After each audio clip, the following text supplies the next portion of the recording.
Assalamualaikum warahmatullahi wabarakatuh. Kami dari kelompok 6 pemrograman API akan mempresentasikan hasil proyek kami untuk memenuhi ujian akhir semester. Proyek kami sendiri yakni Smart Blog AI, media sederhana untuk menulis dan mengelola artikel. Sebelum presentasi dimulai, kami akan memperkenalkan diri terlebih dahulu. Saya Ferdi Mutia Tamasyani, NIM 171, dan rekan-rekan saya. Saya Pinky Dwi Safitri dengan 72. Saya Haikal Ferdian Saputra dengan NIM 154.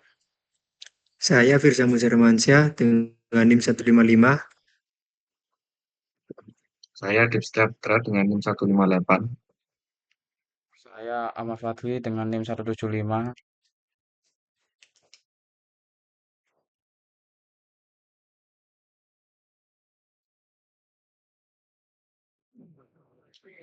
Baik, selanjutnya yakni presentasi mengenai proyek kami. Yang pertama adalah latar belakang, akan saya jelaskan.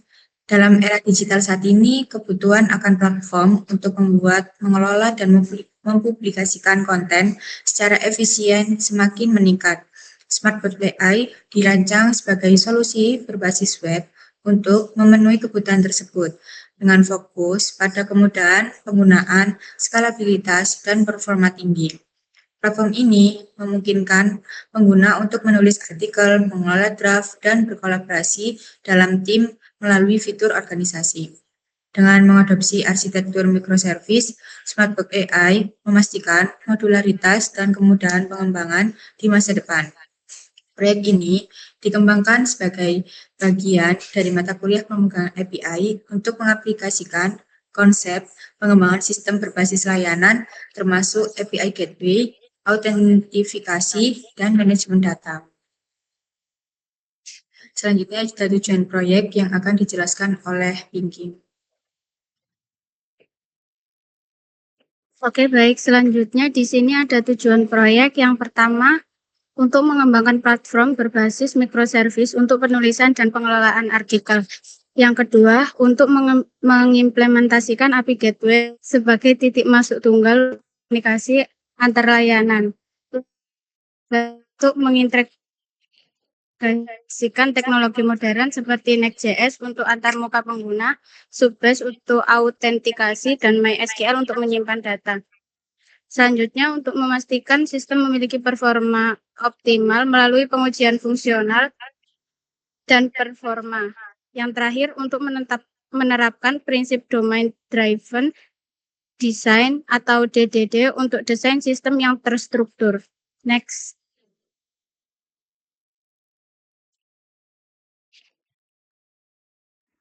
Selanjutnya di sini ada teknologi pendukung. Yang pertama menggunakan Next.js Framework Rage yang mendukung server side rendering atau SSR dan static site generation atau SSG untuk performa optimal dan SSG. Yang kedua ada MySQL, sistem manajemen basis data relasional untuk menyimpan data artikel, pengguna, dan organisasi dengan struktur yang efisien. Yang terakhir ada Node.js dan Express digunakan untuk membangun API Gateway dan layanan microservice. Selanjutnya akan dilanjutkan oleh rekan saya, Adip.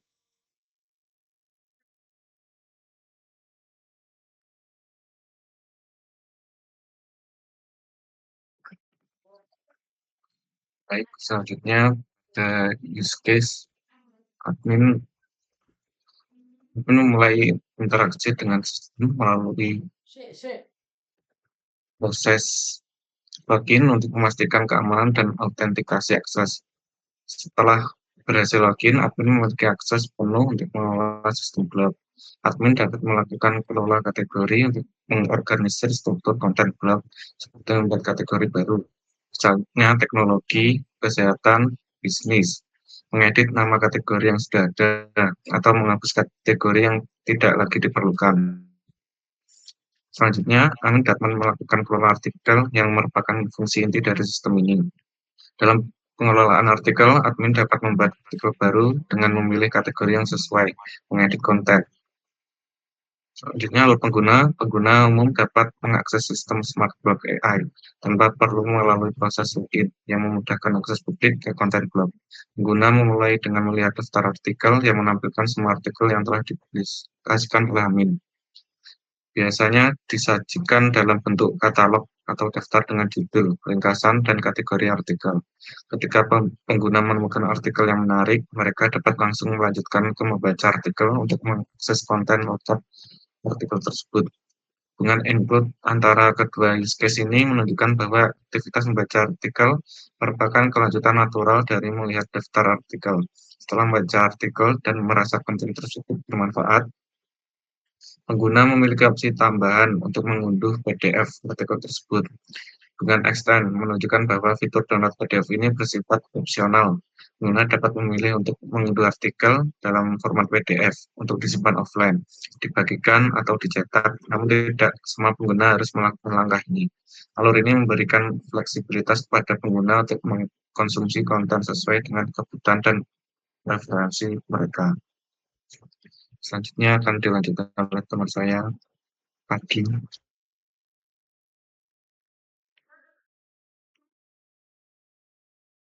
Oke, next. Selanjutnya ada sequence diagram. Yang pertama, user memulai dengan mengirim request get artikel ke API Gateway untuk mendapatkan daftar semua artikel. API Gateway kemudian meneruskan request ini sebagai proxy request ke artikel service. Artikel service melakukan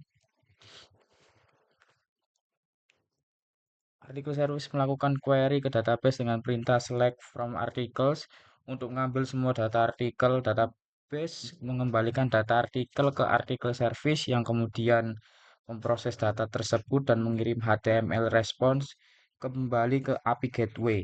Akhirnya API Gateway menampilkan display artikel list kepada user sehingga user dapat melihat daftar semua artikel yang tersedia dalam sistem. Kemudian ketika user tertarik dengan artikel tertentu dan klik onto artikel, API Gateway menangani aksi ini dengan mengirim request get /article/id ke artikel service untuk mendapatkan detail artikel spesifik. Artikel service melakukan query yang lebih spesifik ke database dengan perintah select from article where ID dengan tanda tanya menggunakan ID artikel yang diminta. Database mengembalikan data artikel yang sesuai. Kemudian artikel service memproses dan mengirim HTML response ke berisi konten lengkap artikel ke API Gateway. API Gateway kemudian menampilkan display artikel kepada user, memungkinkan user membaca artikel secara detail. Setelah membaca artikel, jika user ingin menyimpan artikel dalam format PDF, mereka akan klik download PDF. API Gateway menangani request ini dengan mengirim get/download/PDF tanya ID sama dengan artikel ID ke download service. Download service terlebih dahulu akan mengambil data artikel dari database dengan query select from article where ID sama dengan tanda tanya untuk memastikan artikel tersebut ada. Setelah database mengembalikan data artikel, download service melakukan proses internal generate PDF untuk mengkonversi konten artikel menjadi format PDF. Setelah PDF berhasil dibuat, download service mengirim PDF file ke API Gateway yang kemudian menyediakan download PDF pada user, sehingga user dapat menyimpan artikel dalam format PDF. Mungkin itu aja untuk penjelasan sequence diagram. Selanjutnya saya serahkan ke teman saya. Oke, untuk selanjutnya penjelasan desain database. Di sini database yang digunakan dan yang hanya ada relasinya itu cuma user sama artikel. Dan untuk tabel-tabel lebih jelasnya langsung ke SMPP saja. Nah, ini tabel-tabel yang digunakan project kami, yaitu ada tabel artikel, saja logs, file job batch, migration, password reset token, session, user. Nah, untuk atributnya pada tabel artikel ada atribut ID, user underscore ID, title, body, create, update underscore add. Lanjut ke tabel caca, itu ada atribut key, value, sama experience. Terus ada di tabel caca logs itu ada key, owner, experience. Tabel valid job ada ID, UUID, connection, QNQ, pilot, exception, valid underscore add. Pilot, reserved underscore add, available underscore add, create underscore add. Selanjutnya ada tabel job underscore batch, itu ada ID, name, total underscore jobs, pending underscore job, valid underscore job, valid underscore job underscore IDS. Ada option, ada cancelled underscore add, create underscore add, finish underscore add. Ada migration, atributnya ID, migration, batch. Ada tabel password underscore reset underscore tokens, itu atributnya email, token, create underscore add. Ada session, atributnya ID, user underscore ID, IP underscore address, user underscore again, pilot, sama last underscore activity.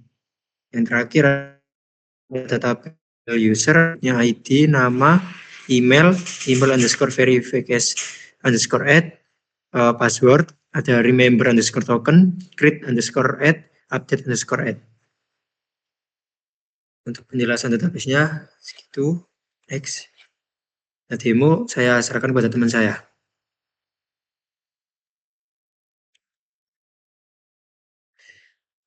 Baik, terima kasih atas waktunya. Sekarang mungkin implementasi web atau demonya. Seperti yang dikatakan awal tadi, microservice adalah pendekatan pengembangan perangkat lunak yang memecah aplikasi menjadi layanan-layanan kecil yang independen. Nah, di sini kita mengimplementasikan layanan-layanan kecil tersebut sebagai lihat artikel dan download artikel. Nah, yang pertama, lihat artikel dulu. Pada lihat artikel ini terdapat daftar-daftar artikel yang sudah di-input oleh admin, yang dapat dilihat oleh user.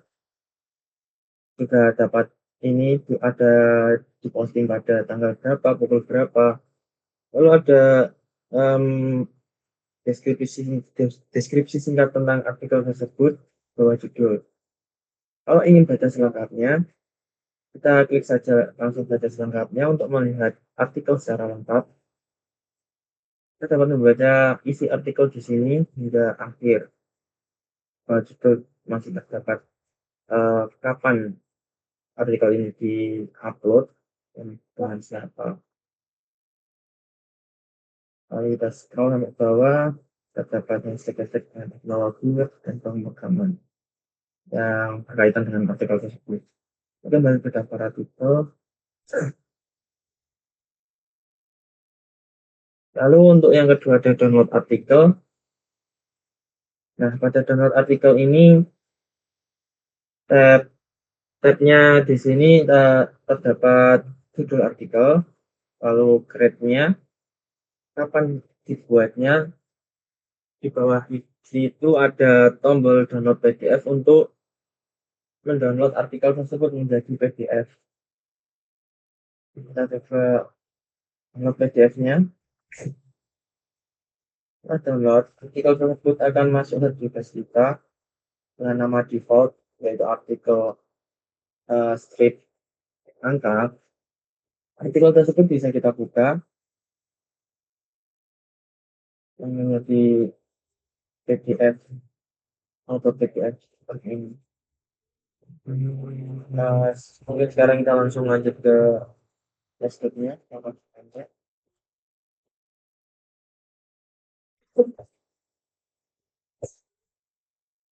Nah, seperti yang dijelaskan awal tadi, layanan-layanan kecil di sini yang berarti artikel service dan download artikel, di situ memiliki fungsi spesifik dan dapat dijalankan secara mandiri yang berkomunikasi dengan layanan lain melalui API. Nah, kita di sini mengintegrasikan atau istilahnya run artikel service dan download artikel ini di satu pintu, satu aplikasi, satu pintu melalui API Gateway seperti ini index.js-nya. Karena kita memakai Node.js, ada tab HTML dan lain-lainnya. Lalu untuk NV kita buka. Nah, di sini NV di sini API Gateway-nya kita beri port 3000. Lalu untuk artikel service URL kita kasih port 3001. Lalu untuk download service URL kita kasih port 3002. Yang setiap program artikel service dan download service nanti dijalankan di terminal yang berbeda, dan dijalankan dengan seperti Node index.js, yaitu jalankan, tapi kita membuka di webnya itu memakai localhost dengan port 3000, yaitu port API Gateway. Mungkin seperti itu penjelasan microservice dan implementasinya. Bisa lanjut ke kesimpulan. Terima kasih.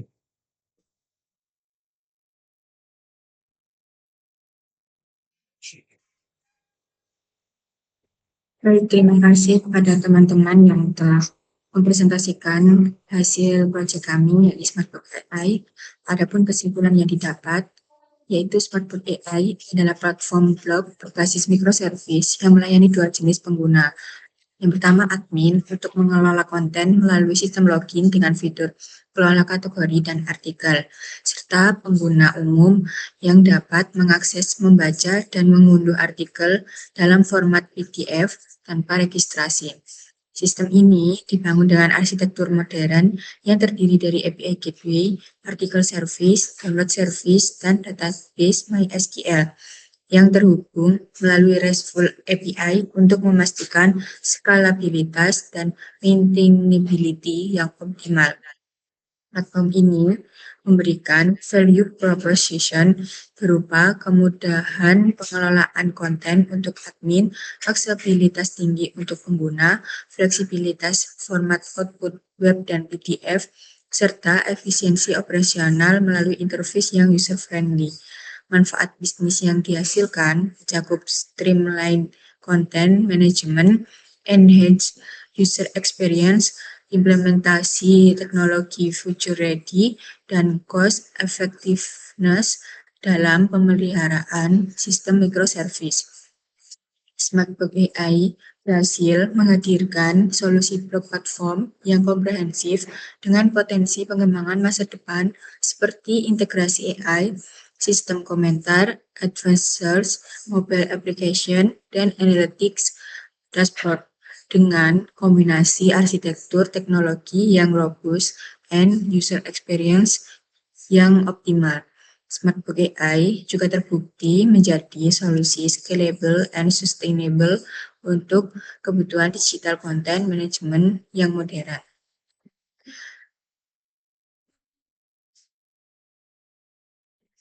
Baik, terima kasih. Mungkin dari kami kelompok 6, hasil kerja kami